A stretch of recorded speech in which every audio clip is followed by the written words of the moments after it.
Hey, what's going on, guys? It's me, Jay. By now, many people know that Donald Trump, the United States president, um, attacked three nuke facilities. I'm not going to try to say nuclear facilities, um, nuclear nuclear energy processing plants in Iran, in Fordo, in Isfahan, and Fordo, Isfahan, and I believe another part of Iran. I think Netanya, I believe Netanya, Netanya, Isfahan, uh, and Netanya, Isfahan, and Fordo. He attacked those three sites. Now, he gave a speech, and his reasoning was, well, they're the leading sponsor of terrorism in the Middle East, but really, the real reason is he invaded them because Israel.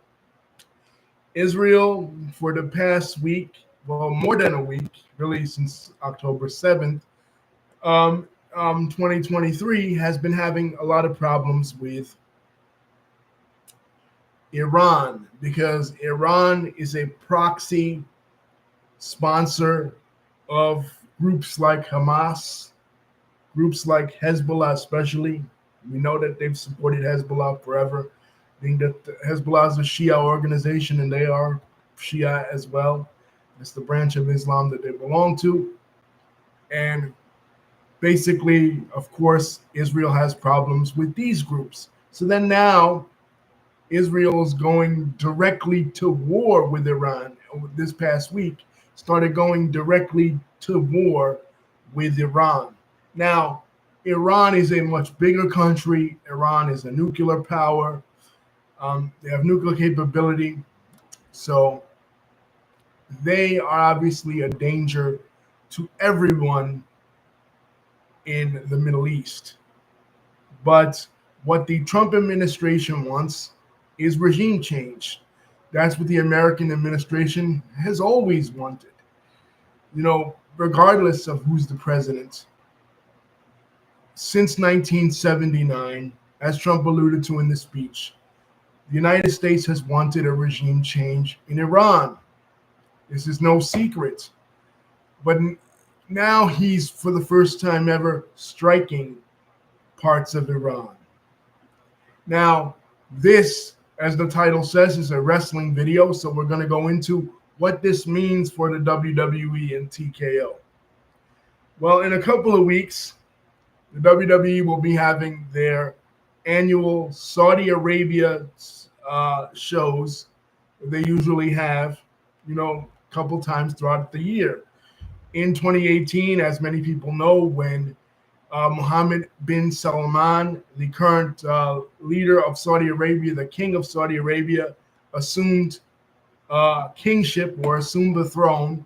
He had this vision for Saudi Arabia, the 2030 vision, which is basically to move the economy of Saudi Arabia. The economy of Saudi Arabia is centered around oil, right? It's a petroleum power, much like Qatar, much like the UAE, much like these other countries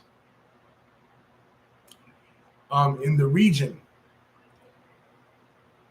Iran being one of them. They're petroleum producing countries. That's why they matter so much to those of us on the world stage, right? So, but oil is a finite resource. What happens when these countries, when either the world stops relying on oil and they move to other alternative energies like they've been trying to do, or they run out of oil, right? Then what? Then where would the people in these countries be? In the UAE, in Qatar, in Saudi Arabia, in Bahrain, in Oman, all these Gulf countries, Iraq, Iran, right? Well, in the case of Saudi Arabia, they decided, you know what? Let's invest in sports. and they've got a deal with FIFA, the soccer organization, the soccer governing body, to host the World Cup in a couple of years. And one of the first places they reached out to in 2018 was the WWE. Vince McMahon was still in charge, and basically the idea was to, because Mohammed bin Salman was a wrestling fan from back in the old school, to bring all his favorite old school wrestlers from uh, the United States to have them perform for him, basically. And Vince was down with it. A problem was at that time, a lot of the wrestlers he wanted were either no longer with the company, and some were even no longer alive. He wanted to have Yokozuna and the Ultimate Warrior. Yokozuna, of course, died in 2000. He'd have been dead for 18 years by then. And the Ultimate Warrior had been dead for 4 years. So those guys weren't able to make it, but a few guys were. A few of the he never watched really the main. He never really watched the current product, mostly the old school. So a lot of the old school guys like Shawn Michaels and The Undertaker, had to come out of retirement in order. Shawn Michaels came out of retirement for 8. He was retired for 8 years, and he came out of retirement just to do the Saudi show, right back in 2018. And they've been going over smoothly. And during the pandemic, they didn't do them obviously, but after the pandemic, they returned to doing them. And it's a 10-year deal, so they'll be doing it. They'll be doing it till 2028. It's coming up on the deal, pretty soon. But they've got a deal to do the Royal Rumble there. Maybe they've got a deal to do WrestleMania, one of the WrestleManias, and I'm sure after 2028 they'll extend the deal. But the problem with this region always has been is that it's the Middle East. And it's a video about the Middle East, a video about wrestling, and who knows more about the Middle East than me, and who knows more about wrestling than me. So this is totally up my alley to do a video on this. So again, the problem with the Middle East is that it's a very unstable region. It's not a stable region. It's not like the West. It's not like doing a show in Canada or doing a show in the United States or doing a show in Germany or England or Italy or Australia or New Zealand. In the Middle East, things can always get dangerous and things can always get hectic. And unfortunately now, seems like things are going to get hectic. You know what I mean? Things are going to get interesting. Things are going to get different because, as we mentioned before, Saudi Arabia is the main adversary of Iran economically. These two powers are basically vying for economic supremacy in the Middle East. They represent different interests. The United States is a close ally with Saudi Arabia. That's obvious, because otherwise WWE wouldn't be doing business with them for all the years they've been doing business with them. As a matter of fact, in 2018, when they were up to do their first event, Saudi Arabia and the new Saudi regime faced a lot of criticism. You remember that Saudi journalist that was murdered outside of the Turkish embassy right then in 2018, right? So, but that didn't stop Vince McMahon. He was a different kind of animal. Vince McMahon didn't care about the government. He said, fuck it, I got Trump in my back pocket anyway. Trump's the president. He's cool with me. He'll let me do it. Now, with TKO, we don't know. You know what I'm saying? Like, they may get a little bit squeamish, and this is something different. This is a war. Iran, their missiles are not far-reaching enough that they're going to hit any major cities in the United States, but they will hit major bases of the United States in the Middle East, and Saudi Arabia might be one of their targets. So if TKO and WWE is smart, they'd cancel Night of Champions because of the war, right? Now, if Vince McMahon were in power, Vince McMahon probably would not cancel. He would say, fuck it. If the Ayatollah wants a piece of us, let him take on John Cena in the main event. But TKO, we don't know. We got to wait and see. But what do they have in store as far as the matches for TKO so far is Jacob Fatu versus Solo Sikoa, finally the end of the bloodline. and John Cena versus CM Punk. Now, John Cena did his pipe bomb on SmackDown. CM Punk was laid out for like what seemed like an hour, just like when John Cena was laid out his pipe bomb, right? And John Cena sat on the turnbuckle and he basically flipped CM Punk's promo around. He basically said the exact same thing that CM Punk said in 2011, but in reverse. So that was John Cena's pipe bomb. So that's the main event for Night of Champions if it still happens. But like I said, it's up in the air because this is the Middle East. They could decide to strike Saudi Arabia, and they probably would, Iran, because again, Iran is a main adversary of Saudi Arabia. What makes these two countries adversarial? Obviously, one is an ally of the United States, like I said, Saudi Arabia. Iran is not an ally of the United States. Iran is a Shia nation, and Saudi Arabia is a Sunni nation. And what does this mean? The differences between them. Well, without going into too much detail, basically, when it comes to Islam, the beginning of Islam, there was obviously Muhammad, right?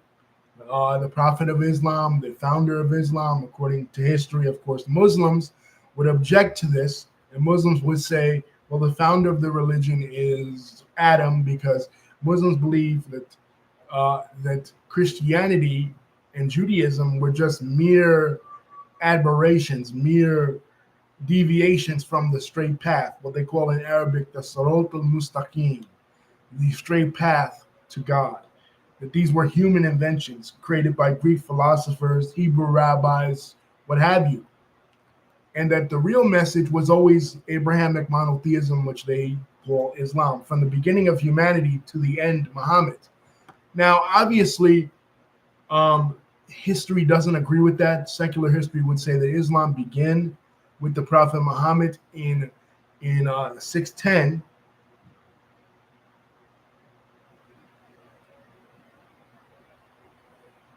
With his first revelation. He was born in 570. He received his first revelation in 610 AD in Western Arabia, Saudi Arabia, in a cave in Mount Hira. The angel Gabriel appeared to him and told him to read. He said, read, the Arabic word, ikra, ikra. And he goes, read, I cannot read, right? So then basically the angel Gabriel puts his words into Muhammad's mouth. And now every word that Muhammad speaks during his revelations is not the words of himself, according to the tradition, but is the word of God. And it's collected in the Quran as 114 chapters or surahs of the Quran. And a lot of Muslims around the world can memorize them.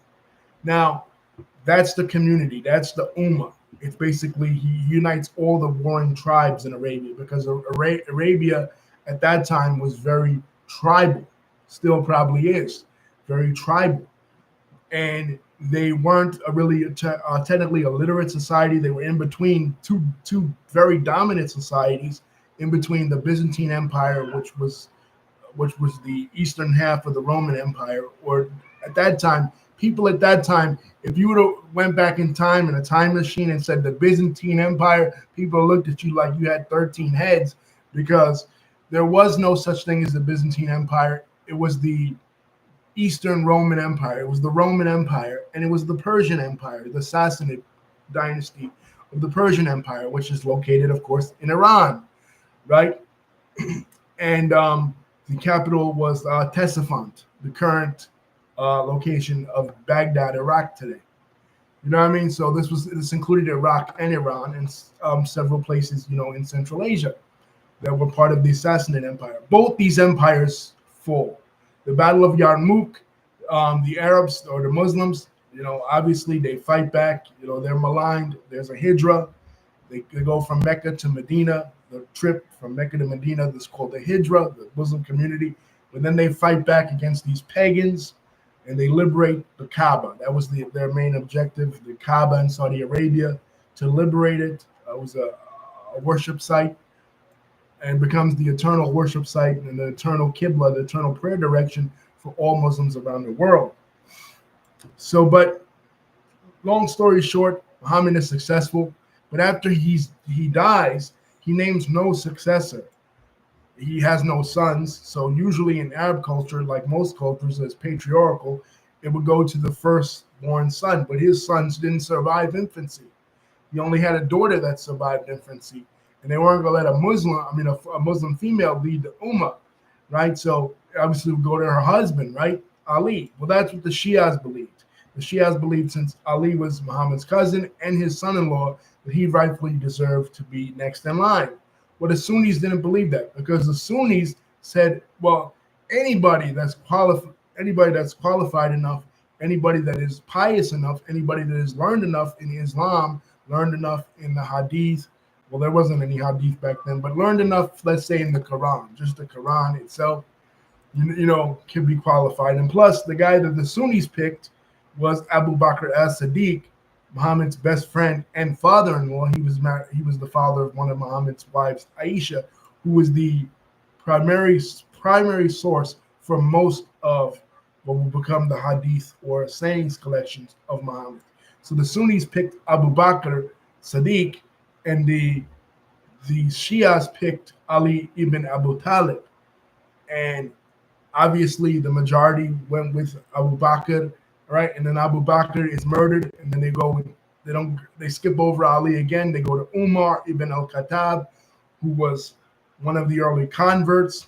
Originally, he was against the Muslims. He caught his sister reading the Quran.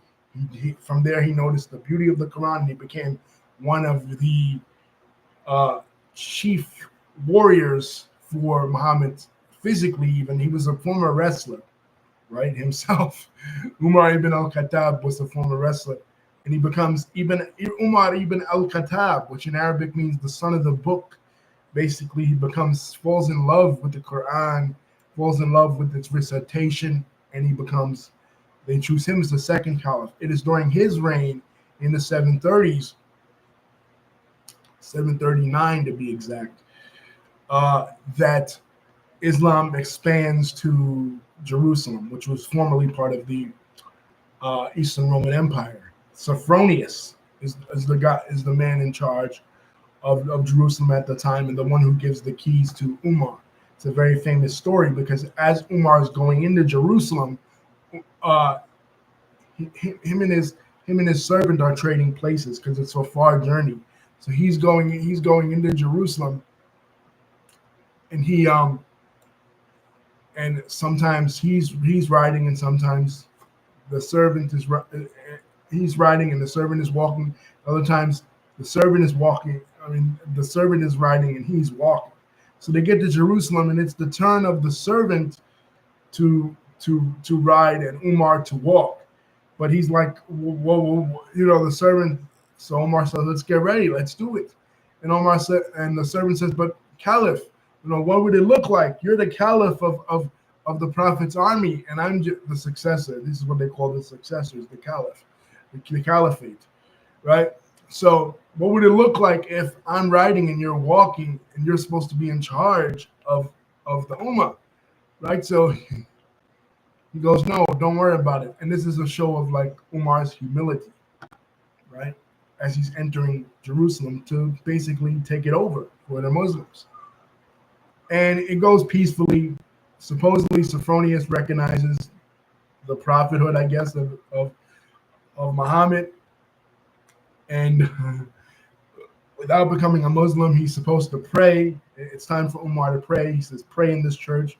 Umar says, "No, because if I do in the future, Muslims will tear it down and build a mosque over it." So he prays outside, and that's outside in Jerusalem. In the Al-Aqsa compound is a mosque called the Mosque of Omar, and this is where Omar is said to have prayed.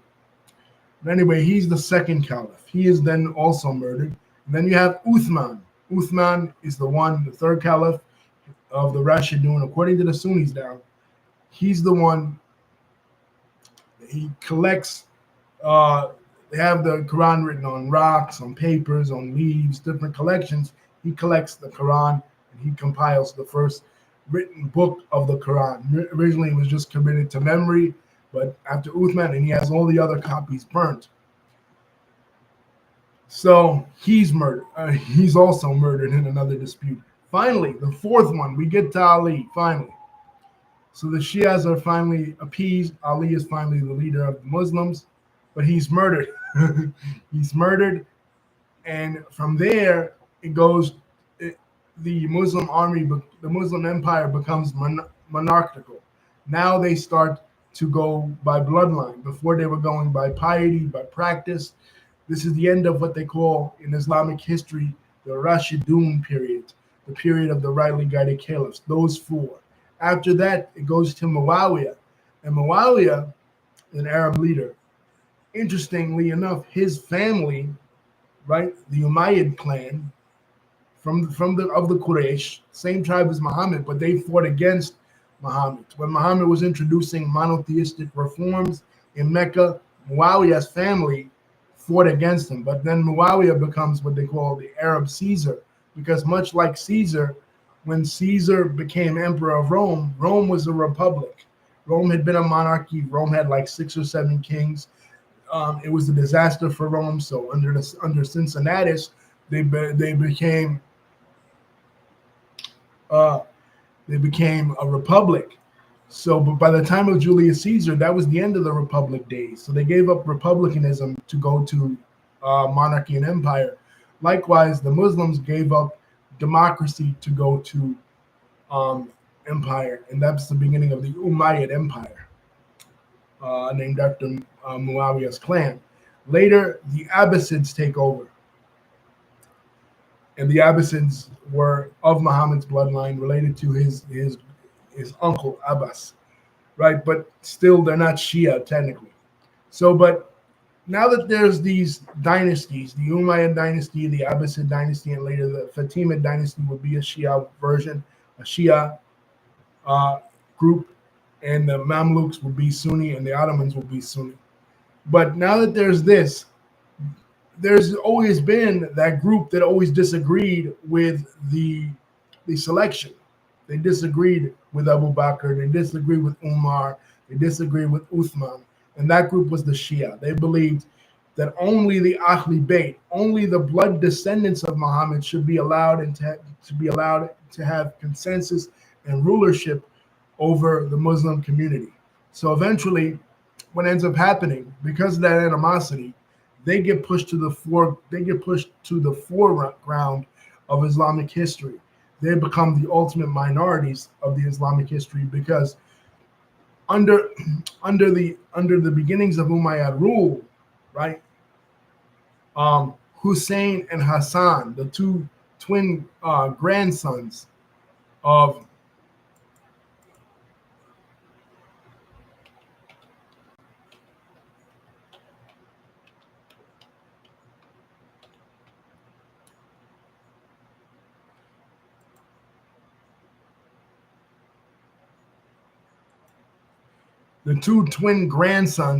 Muhammad, they Ali's sons, they get big and they want to avenge basically their father's death.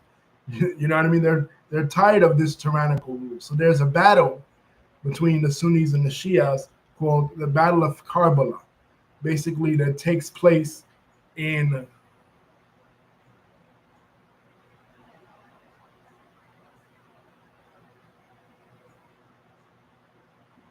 680. This is upon Muawiyah's death, right? His descendant takes over. His descendant is called Abdullah ibn Zubayr. Abdullah ibn Zubayr, right, launches, and his son Zubayr ibn Amr launch an attack against Hussein, and they end up killing Hussein. And this is called the martyrdom of Hussein, right? And basically Shias commemorate this death of Hussein in the festival of the 10th of Muharram, the Islamic month of Muharram, in which it's called Ashira.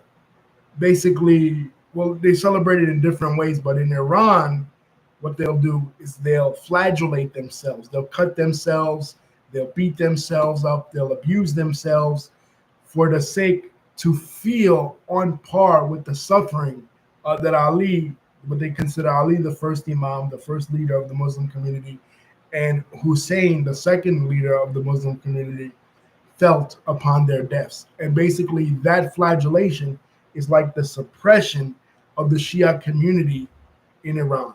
I mean, the Shia community, not in Iran, but in the Muslim world. This Battle of Karbala in 680, 10th of October 680, takes place in Iraq. So obviously, Iraq and Iran have been hotbeds of Shia Islam. Islam is the rebellion movement against mainstream Sunni status quo. Mainstream Muslims are mostly Sunni. They follow the Sunni branch of Islam. They accept all the Hadith books, especially Hadith Bukhari and Hadith Muslim, which are the two considered like pretty much sound Hadith, sound narration. They accept that, all of them. The Shia don't accept some books. They don't accept books transmitted by people they don't like, companions or Sahaba, companions of Muhammad that they don't like.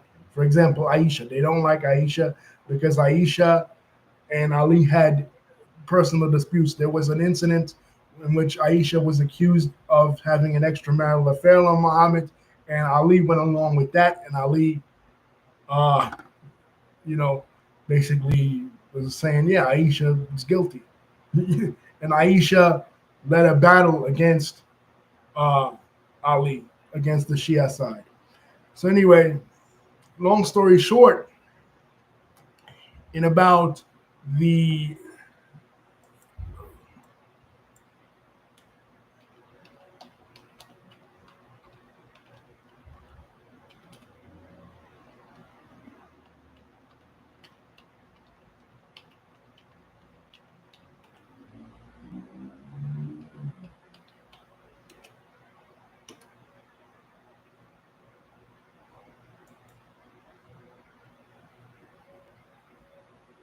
in about the 16th century or so, I was going to say 15th. I had to check my sources. As about the 16th century or so, Iran's leader Shah Ismail decides to embrace Shia Islam as the state religion, and this was different than any other Muslim empire at this time. The big Muslim empire, Umayyads, they disappear, they dissipate. The Abbasids take over. They reign. The Abbasid reign, well, from about the height of it was like the 8th or 9th century, well, like with rulers such as Harun al-Rashid and stuff like that. You know what I mean? But after that, it was a slow decline. Turkish migration. The Turkish dynasties like the Seljuks start to take over. But then by 1258, you have Baghdad is invaded by the Mongols. And that's pretty much the end of what Baghdad was as a city, as the shining symbol of the Abbasid rule. So in the ashes of the Mongols coming in to Iran and to Iraq, they build the Ilkhanid dynasty, which basically, after a while, like the 13th, the 13th, in the progression of the 13th into the 14th century, the Mongols in the Muslim territories become Muslim. They began to adopt Islam. That's in Iraq, Iran, Central Asia. So the Mongol Empire was divided into 4 parts. You had the Golden Horde, which ruled in Russia and Ukraine. You had the Ilkhanid dynasty, which ruled in Iran. You had the Chagatai dynasty, which ruled in Central Asia. And then you had the Yuan dynasty, which was ruling in Mongolia and China. Yeah, the Mongol Empire was huge. But by the 16th century, Iran is back up again. Iran has always done this. One thing about Iran, I will say, I'll give the Iranians credit. They're very resilient people. They get conquered, and they take what the conqueror gave them, and they're able to resurrect their empire and their power. Because you had the Achaemenid Empire, which was around, like, I say about the wait, let me not even guess.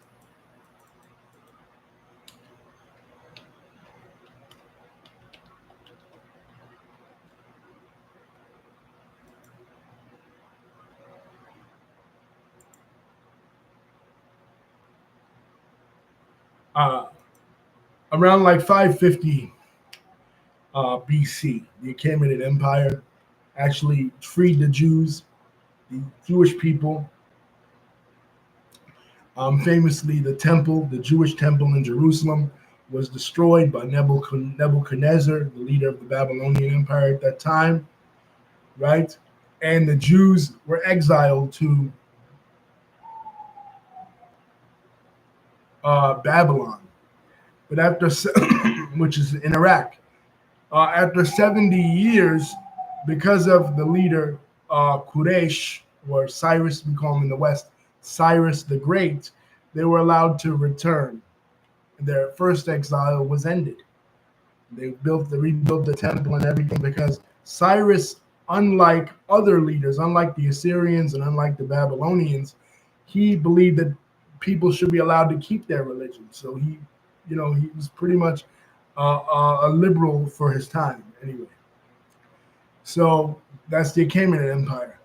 After that, Alexander the Great comes in, and he basically obliterates the Persians, right? Xerxes came in. He tried to invade Greece. He failed. He won in the Battle of Thermopylae, but lost in the Battle of Marathon and Plataea, which were more important. He lost at the Greek state of Athens. You see it in the movie 300. That kind of pushed the Persians back from going into Europe and taking over the Greek city-states. But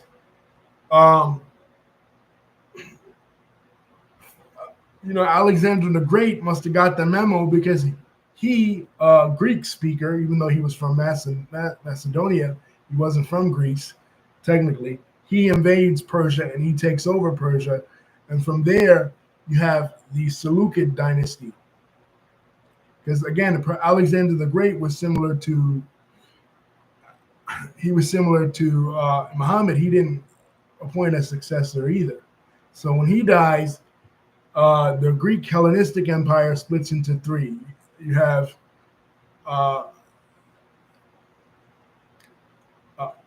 the Ptolemies in the west, and you have the Seleucids in the east. You have the Antigonids for a while, like in the Near East, especially in Israel, for a while, but they don't last long. Mainly the Ptolemies, that are based out of Alexandria, Egypt, and the Seleucids, which are based out of Iran. But after a while, Hellenistic influence starts to dissipate, and you get into, in the West anyway, the Roman Empire creeps up, and they take over most of the Mediterranean territories that the Greeks and the Hellenistics had. But in Iran, they resurrect their old culture that they had before Hellenism. And first you have the Parthian dynasty, and then the Parthian dynasty is mainly the Eastern adversaries of ancient Rome, right? But they're ruling in that area. But by the time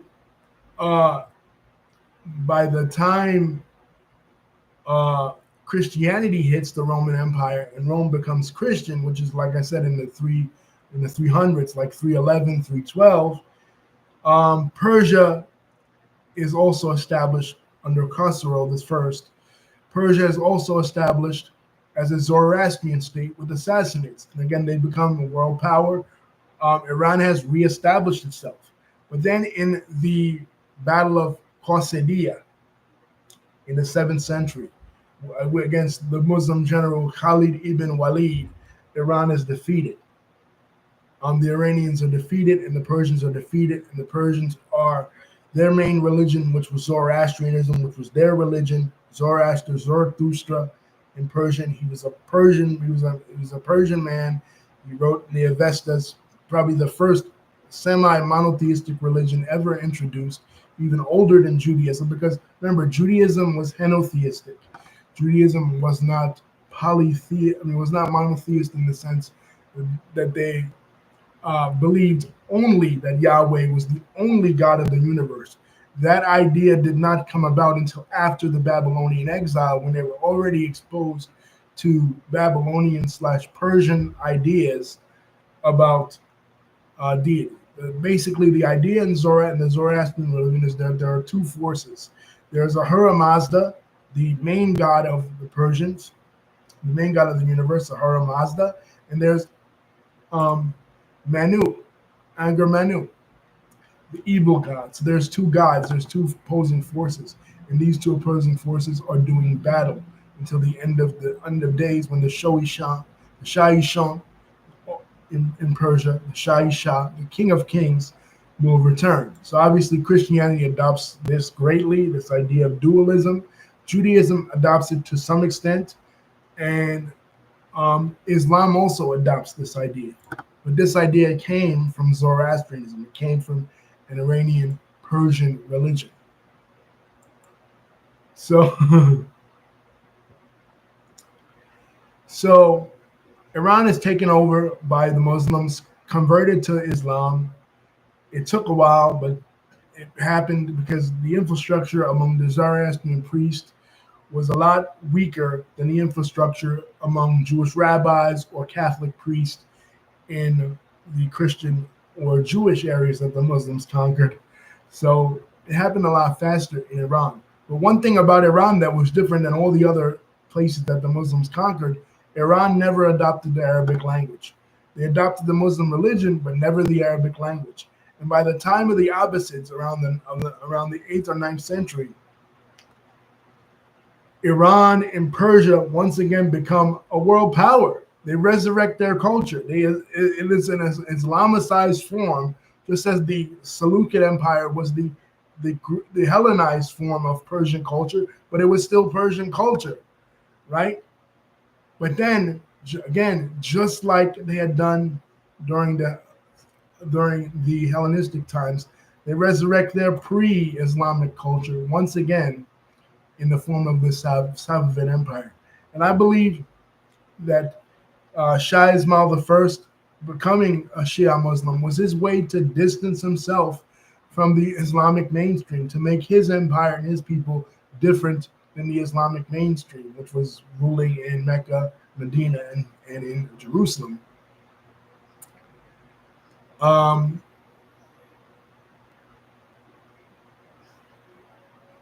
The Ottomans. The Ottomans were the Islamic mainstream, right? They had all the holy cities, even Constantinople now, former Constantinople, which they call in Turkish Istanbul currently. They had all the major cities. So they were controlling the Islamic mainstream, but Iran went off, and Iran was like, you know what, we're gonna do something different. We're gonna stay Muslim, but we're gonna become Shia Muslim. We're gonna embrace the opposite of Islam. We're gonna embrace the underdogs of Islam. So that was Iran up until then. The Safavid Empire collapses around around a little bit earlier, I believe, than the Ottoman Empire, because I know the Ottoman Empire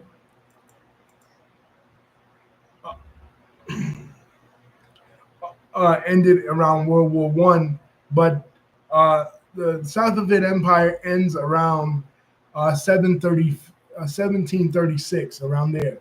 From there, we go to the Qajar dynasty. The Qajar dynasty, they had some troubles as well,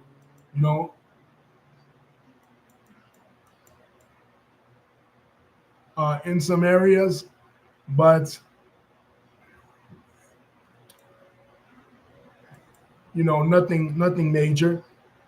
And Iran becomes essentially a battleground of various powers. The Russians are on the rise, the British are on the rise. Afghanistan, especially in the late 19th century, was a huge battleground between England and Russia. And Basically they do everything they can to sabotage Iran, to keep them from getting into democratic rule, because it's a threat to the British. The British are ruling all around there, right? This is the era of when Britain is becoming a huge power. Like, say around the 18th or 19th century, Britain is ruling everything around there because they've discovered oil. They've got everything around there, but they don't rule Iran directly. They deal with Iran as a proxy state. And as long as the rulers of Iran are cool with it, they're cool with trading with them. And this is the status quo up until the 1950s, when this guy Mohammad Mossadegh, he wants to nationalize the Iranian oil industry. Shell, which is British Petroleum, is controlling most of Iran, but this guy wants to nationalize it. And Britain's like, hey, we can't have that. So a convoluted effort between the CIA and the British managed to create a revolution, create instability, because they're afraid. They're afraid that this Iranian leader is going to become elected and he's going to align himself with the Soviet Union. This is the 1950s. Iran has always had a pretty close relationship with Russia. So the United States and Great Britain, they're kind of like scared. They're like, oh shit, Like, what if this socialist leader gets in power in Iran and he starts wanting to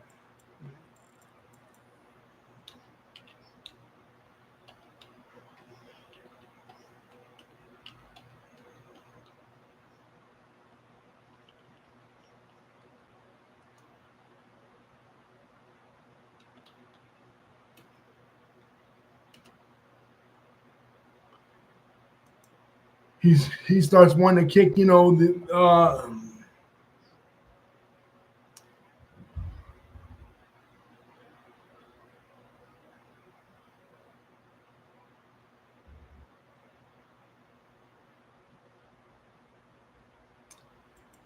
wanting to kick the British and the Americans and British Petroleum out, and nationalize the oil and make it for the Iranian people, as opposed to, just these British and American multinational corporations. But they won't have that. They stage a coup, and the Shah of Iran is elected. And the Shah of Iran is very favorable to the West. And this is one of the first coups that international coups that America takes a part in 1953, at the overthrow of this guy. So they put the Shah of Iran in power. He's a puppet of the United States. He starts secularizing the country. He starts calling it Persia again. He starts removing the veil restrictions for women, removing the religious symbols for a lot of the people. And this upsets a lot of the people, because these reforms were very similar to the reforms that somebody like Mustafa Kemal Ataturk did in Turkey in the 1920s, basically de-Islamicizing it, Iran didn't go this far, but Turkey started to use the Roman alphabet as opposed to the Arabic alphabet that they'd previously used for the Turkish language for centuries. Started to ban the hijab. Iran started to do a lot of this too. But then there's another revolution brewing, the Islamic Revolution. People wanting to embrace their roots again. Felt like the country was too far Western. Iran was like little America. And yes, during that time, as far as the Middle East process, the Middle East peace process in Israel, Iran was on the side of the United States and on the side of Israel. Iran was one of Israel's biggest friends in the Middle East at that time. 1979 happens. The Muslim radicals under Ayatollah Ruhollah Khomeini overthrow the Shah of Iran. They hold American people hostage for a number of days. We talked about it. Jimmy Carter, the president at that time, 1979, tries to rescue them, but is unsuccessful, and that cost him his re-election campaign. Ronald Reagan, days later, after Ronald Reagan is sworn in, then they're released. There was talk that Reagan's campaign actually sabotaged the process and said, don't release any of the hostages until Ronald Reagan is elected. So it looks like Ronald Reagan was tough on you, and the image of the tough Republican being on tough on America's enemies, and that he looked like he was the reason that Iran released the hostages. Well, that's what we always believed, right? But no. What really happened was, it was just a timing thing for. And since that time, there's been embargoes on Iran. We've not talking to Iran, we've not spoken to Iran really all that much. Obama had some dealings with them, which the Republicans will say, well, that's what allowed them to get the atomic energy, and that's what caused this issue. But anyway, we don't know that for sure. You know what I'm saying? If Obama hadn't had those talks, we don't know if Iran would have still been developing nukes, because that's what Iran wants to do. You know what I mean? Like, they use it for other things. They don't necessarily use it to make a bomb, like the United States is thinking or Israel is thinking. You know what I'm saying? And but Iran is a very powerful country. It was part of the axis of evil that George Bush mentioned in his State of the Union speech that year. I think it was 2004. He mentioned Iraq, Iran, and North Korea as America's three enemies. And, notice that Trump was pushed in this direction. Trump was pressured, came into the White House with an idea that we were going to pull out of all foreign wars in the Middle East. We were making peace with Syria. Syria's regime is just as Islamic, just as Islamo-fascist as Iran's. The only thing different is Syria is a Shia. Syria is a Sunni on the Sunni side of Islam, and Iran is Shia. So basically, what that means is that you have Ahmed al-Shara, who is the leader of Syria, leader of the Syrian faction, HTS.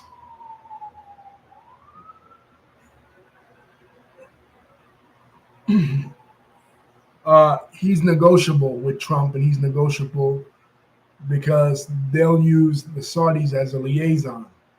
They can't use the Saudis as a liaison when it comes to, they could do it with the Taliban, they could do it with HTS and other radical regimes in the region, but they can't do it with Iran because Iran is Shia.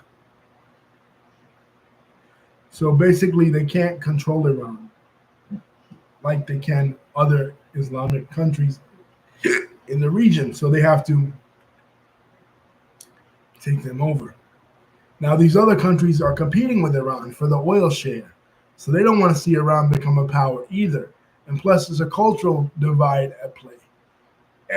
All these other countries in the Gulf are all Arabs. Bahrain, Qatar, Saudi Arabia, obviously, Oman, Bahrain, did I say Bahrain? Yeah, Bahrain, UAE, all Arabs. The only non-Arab country that we're talking about in regards to this, besides Erdogan and Turkey, is Iran. They're the difference. They're not Arab. They're Persians. They have a history that goes further back than Islam. They were a civilization before Islam was even a thought. As a matter of fact, when Muhammad, because he sent out a series of letters after he became a prophet, after his first revelation, he sent out a series of letters basically inviting people to Islam, sent one to Rome, sent one to Baghdad, and Baghdad he encountered the Persian.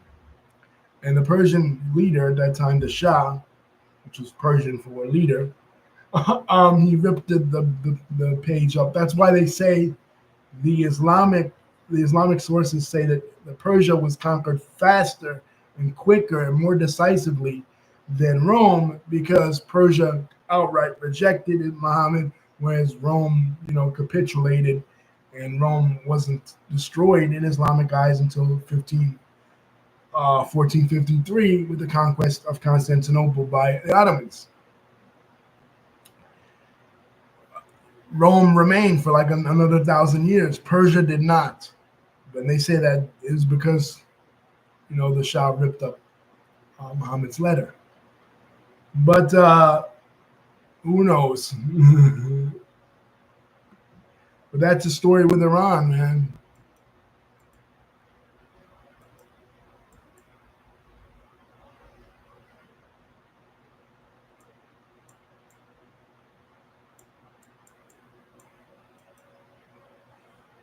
You got them, the founder of their empire, Cyrus the Great. And then that's the Achaemenid period. Then you have the Seleucid period, which is the Hellenized period. The Parthians, which is a different group of Persian/Iranians ruling over that territory. Then you have, from the Parthians, you have the Sassanids. Then the Sassanids, you have the Umayyads and the Abbasids. And then from the Abbasids, you have the Safavids. Safavids in the 15th century embraced Sunni Islam, Shia Islam, against the Ottoman Sunni Islam. The funny thing about them is, if you look at the Safavids, you look at the Ottomans, both the Safavids and the Ottomans were both Turkish by genetics.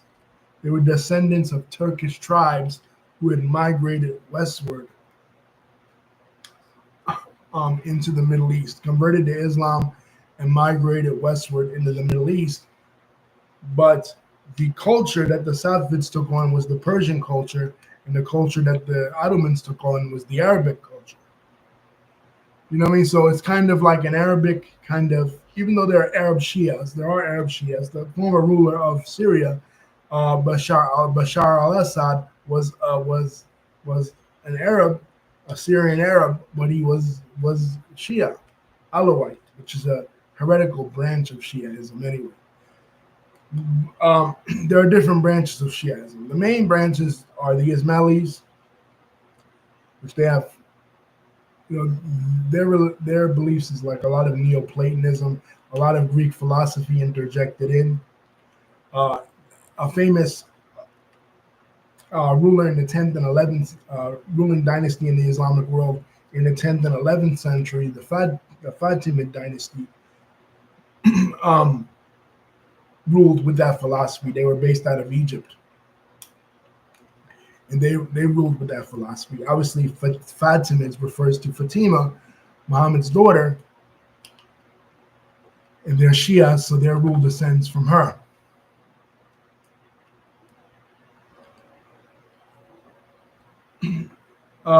Then you have the Asherites, the Twelvers.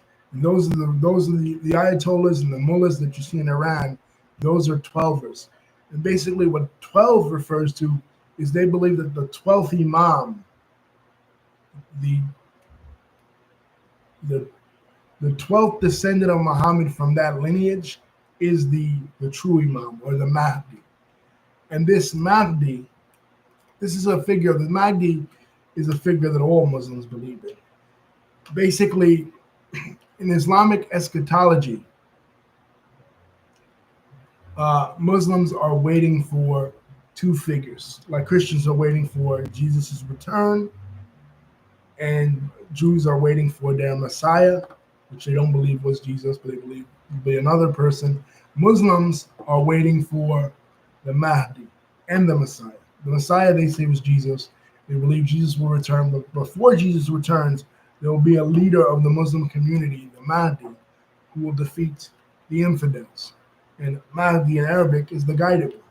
So these Shia Muslims, these 12 Shias, they believe that the 12th descendant of Muhammad was this Imam, and that this Imam didn't die, but he went into hiding until Yom Kippur, until the end of days, and then he will reemerge. Now keep in mind Both the Sunnis and the Shias believe in the Mahdi, but they differ on who the person is. To Shias, the person has already appeared on earth, but was around, was alive, but is in hiding.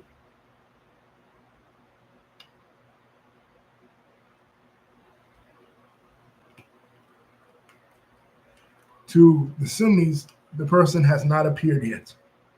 You will obviously be a descendant of Muhammad, be in his tribe and his bloodline, but he has not appeared yet, according to uh, what the Sunnis believe. But according to the Shias, he was the 12th Imam and he's in hiding and he will reappear on the end of days. According to the Ismailis, who are the Sixers, they believe it was the sixth descendant of Muhammad. And then there's another group in Yemen, the Houthis, the rebels against the current Yemeni regime, are members of this group, the Zaidis, which are the Seveners, and they believe it was the seventh descendant of Muhammad, who was the true Mahdi, who was in hiding. But all these groups of Shias believe that a certain Imam was that Mahdi, and that Mahdi is in hiding until the end of days.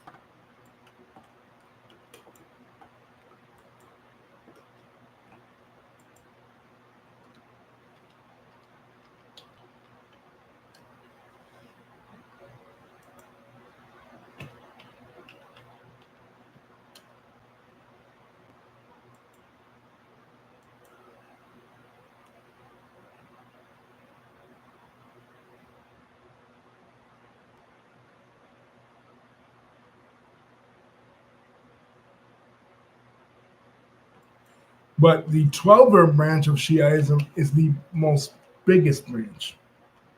That's what most Shia Muslims, most people that profess to be Shia, uh, they follow this branch of Islam. In Iran, this branch of Shia Islam. There are other, like I said, there are other smaller sects, but mainly the Asharites. Ashar is 12 in Arabic. The Twelvers believe it's this guy. So, and basically, like I said, the Imam, the leader of the Muslim community, it means more in the Shia tradition than it does in the Sunni tradition. In the Sunni tradition, basically, there's no more caliph. The caliphate was abolished, like I said, in the 1920s. The last ruling family, the Ottomans, they had the reigns and they abolished the caliphate in the Sunni world. So there's no authority in the Sunni world. Basically, you got every scholar who is learnt in the Hadith, the Quran, the Sirah, which is Muhammad's biography. They can issue a fatwa. Every sheikh, elderly tribal elder, they can issue a fatwa. There's no central authority. There are several scholars and several leaders, imams, but all they can do is issue fatwas, and another person could issue a fatwa, refuting that fatwa, legalistic ruling. But in Iran and in Shia Islam, it's not the case. In Iran and in Shia Islam, you actually have a ruler. You actually have somebody in place that will interpret, in the spirit of the hidden Imam, that will interpret scripture and rulings for you. And that's what the Ayatollah basically does. You have other rulers like Aga Khan in India. That does this for like other sects of Islam. That's a sect of Ismailism in Bohar, India. That Aga Khan leads. And of course, supposedly Aga Khan is an imam. He's an imam in the sense of the Shia. An imam in the sense of the Sunni is just somebody who leads prayer. Anybody who's learned in Arabic and learned in the scriptures of Islam can do this.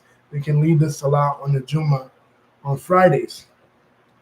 We see it all the time in Sunni Islam. But in Shia Islam, like in Iran, they can't do that. You know what I mean? I'm sure they have people that do the khutbahs, the Friday night sermons, and stuff like that, but they don't hold the title of Imam.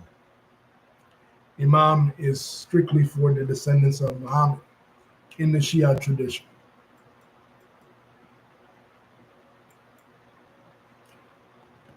They probably hold the title of Mullah, which is Persian for ulama, the learned ones, the scholars of Islam. In Arabic are called ulama, and usually in Persian cultures or cultures that are influenced by Persian, like the Islamic culture of the Indian subcontinent, they call it mullah. Like they like there's a phrase in Arabic called Allah Hafiz, God be with you. But sometimes some Persian speakers, some Farsi speakers, and Urdu speakers, which is the Islamic lingua franca of people of the Indian subcontinent, whether it be India or Pakistan, they sometimes say Kula Hafiz, which means God be with you in Persian.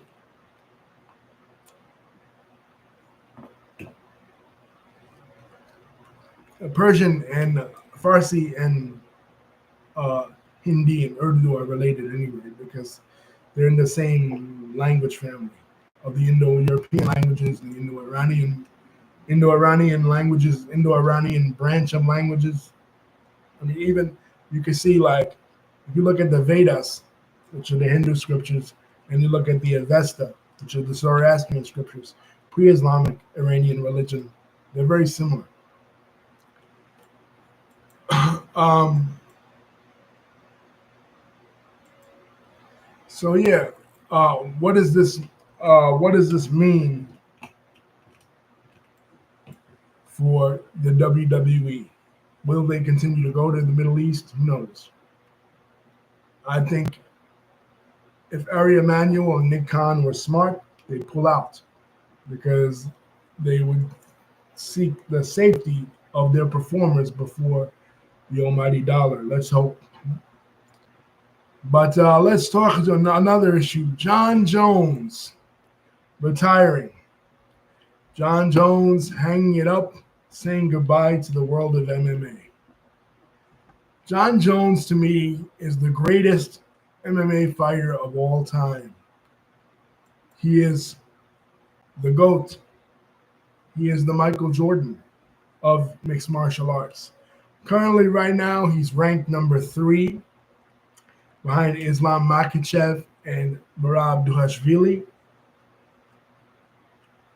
as the greatest pound for pound MMA fighter in the world. John Jones was born in Rochester, New York. His father was a pastor at the Mount Sinai Church of God of Christ in Binghamton, New York.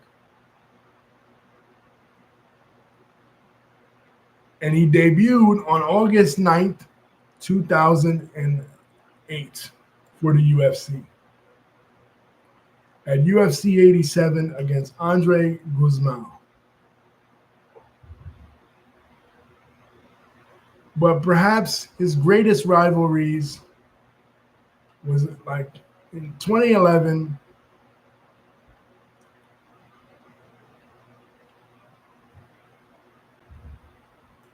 around that time with the likes of Daniel Cormier. The things that Daniel DC Cormier, and John Jones were able to do during that period when they were, professional rivals.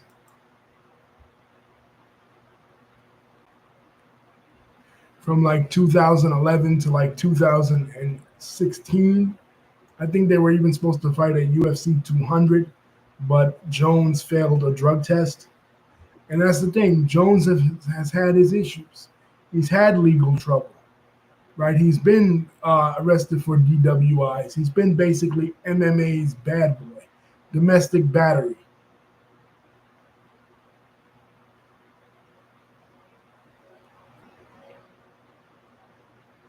And just when he came back, not so long ago, after Francis Ngannou walked out of the UFC because over pay issues and went to go fight in the PFL. and also do the boxing match with Tyson Fury. They were left without a champion. So they called on your boy, John Jones. And who does he take on? Cyril Gane. And he becomes the world heavy. He moves up into heavyweight, and he becomes the heavyweight champion of the UFC. And he had a couple of fights, mainly the one with Stipe Miocic, where newly elected President Donald Trump appeared at ringside with him, but he hasn't had all that many title defenses, and now finally he's calling it quits.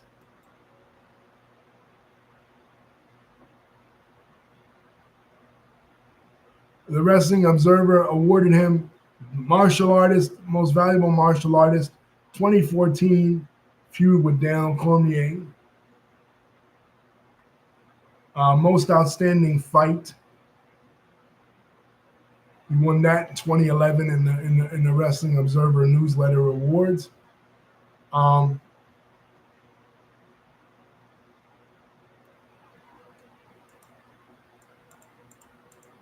Like I said, quite possibly the GOAT of MMA. Let's look at his records. He has a record of 30 wins and 1 loss, 7 by submission, 11 by knockout, 10 by decision, and 1 no contest. So you tell me, there's always going to be that debate in MMA between Khabib and John Jones, because both Khabib and John Jones retired on top. But with John Jones, there's always going to be that asterisk next to his name because of the steroid use. When you saw what that man could do in that octagon, it was amazing.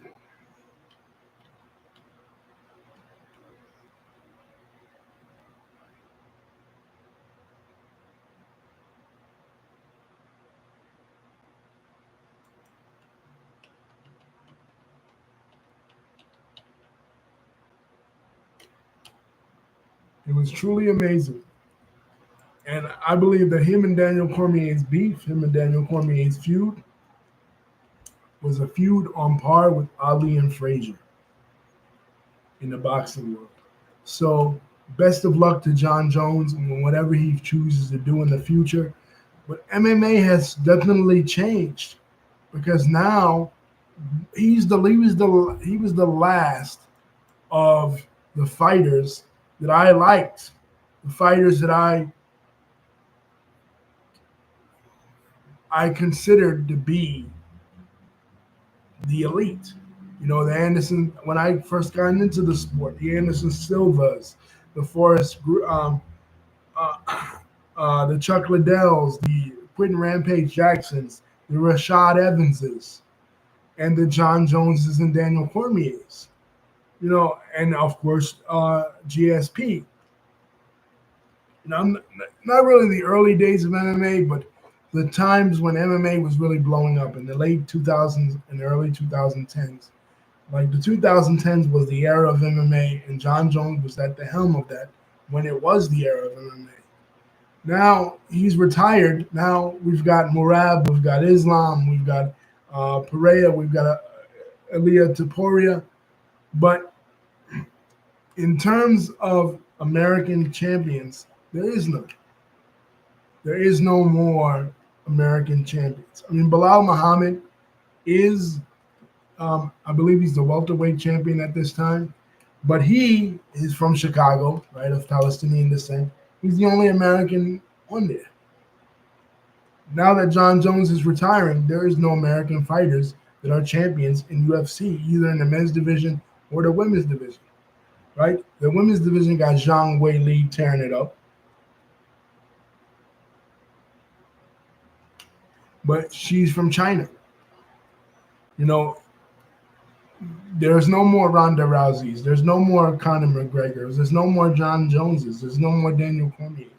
Everybody on the UFC roster that's champions right now is all foreigners from other countries. You know what I mean? And that bodes bad for U.S. fighters because in boxing it's similar. In boxing, you have Canelo Alvarez, who's a Mexican, and you have the heavyweight division only Deontay Wilder, Anthony Joshua, and Tyson Fury are British. You know what I mean? So, like in the American fight game, whether it's boxing or MMA, it's over. Because, okay, let me look at all the current UFC champions.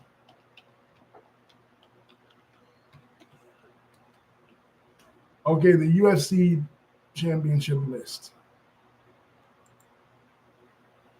Current UFC champions. Heavyweight, Tom Aspinall, British. Light heavyweight, Magomed Ankalev, Russian, Dagestani. DDP, Dirkus Duplessis, South African. Jack Delia Mandalina, Australian. Ismail Makachev, Russian. Alexander Volkanovski, Australian. Murad Dahashvili, bantamweight. Georgian. And Alex Pantoja,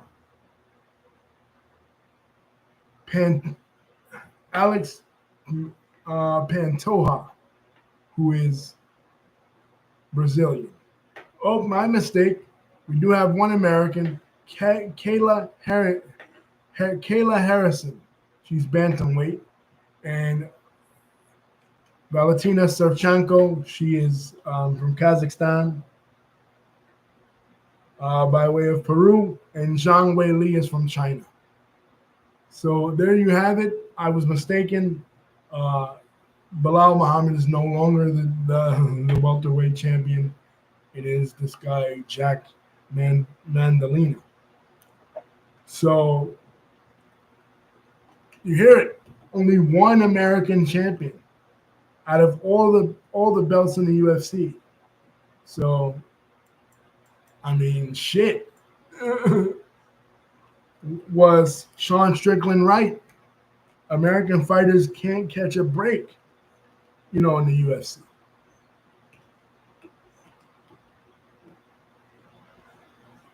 These all foreign fighters. So we got to see.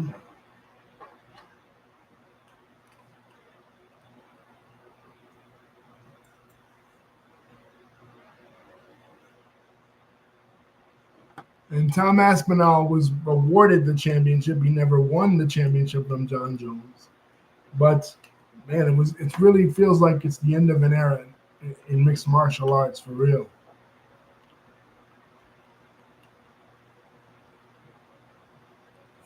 Anyway, peace, guys. Don't forget to like, comment, and subscribe. I know this is crazy times. We may be heading into World War III for Israel. With Trump and Netanyahu, what they're cooking up. I don't know if they imagine that the United States is going to roll into Tehran and take over, and the Ayatollah is just going to say, okay, guys, build the Wawas, build the McDonald's in the middle of Tehran or Isfahan, which is a holy city. Isfahan it produces a lot of Shia Muslim scholars. It's considered quite a religious and holy site in the Shia tradition. I think it was even a pilgrimage site for a while.